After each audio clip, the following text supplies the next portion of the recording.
ازيكم يا حبايب قلبي، عاملين ايه؟ اهلا بيكم في فيديو جديد في قناة لقمة هنية. النهاردة هنعمل بقى كيكة بالشوكولاتة، انما ايه خطيرة زي ما انتوا شايفين كده. تابعوا لاخر الفيديو عشان تعرفوا عملناها ازاي بكل التركات والمعايير بتاعتها. اول حاجة عندنا المكونات بتاعتها: كوباية لبن، كوباية سكر، نص كوباية زيت، وبيضتين، وكيس فانيليا. هنحط المكونات دي طبعا كلها على بعض زي ما انتوا شايفين كده. دي اهو هنحط نص كوبايه الزيت، وحطينا كوبايه سكر وكوبايه لبن، وهنحط 3 معالق كاكاو خام، وحطينا اهو الفانيليا، وهنضربها بقى في الخلاط. هنضرب كل ده مع بعض، مش هنحط البيض دلوقتي. هناخد شويه من الميكس ده هنحطه في طبق اهو، ضربناه اهو. هنحطه بقى في طبق، وده اللي هنزين بيه الوش بتاع الكيكه اهو. طبعا لو حطينا البيض برضو هيبقى فيه زفارة كده، فلا بنحط البيض بعد ما ناخد الشوية دول اهو. حطينا اهو هنا البيضتين،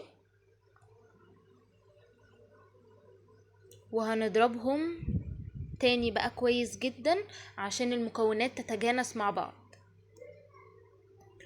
بتطلع يا جماعة خطيرة وفلافي كده وطرية وهشة، جميلة جميلة جميلة.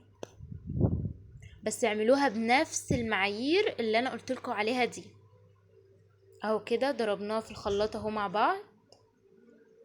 الرغاوي دي معنى كده ان هي مضروبة كويس. وعلى جنب بقى هنجيب بولة هنحط فيها كوبايتين دقيق بالظبط، وهنحط عليها كيس من البيكنج باودر، برضو هنخلطهم مع بعض اهو. هنا انا بخلطهم مع بعض، نخلطهم كويس جدا يا جماعة. البيكنج باودر عشان الكيكة يعني تطلع لفوق كده وتبقى هشة معانا وجميلة. فالبيكنج باودر ده يعني اساسي. وكوبايتين دقيق بالظبط، بنفس الكوباية اللي احنا معايرين بيها اللبن والسكر. وهننزل بقى بالخليط اللي احنا ضربناه ده على الخليط اللي في البولة اللي هو الدقيق والبيكنج باودر، وهنخلطهم كويس جدا جدا.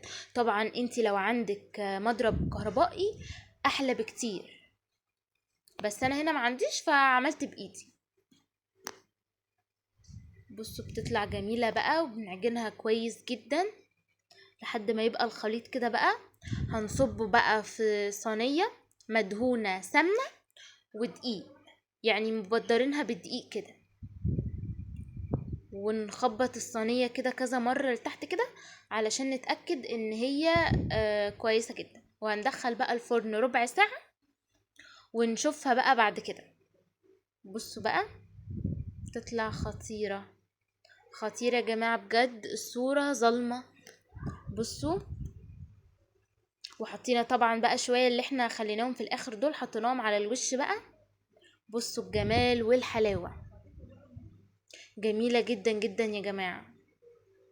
وبصوا هشة كده، وطعمها بقى بألف هنا وشفا، جميلة جدا. هستناكم تجربوها وتقولولي في الكومنتس. دمتم سالمين ودمتم بألف خير.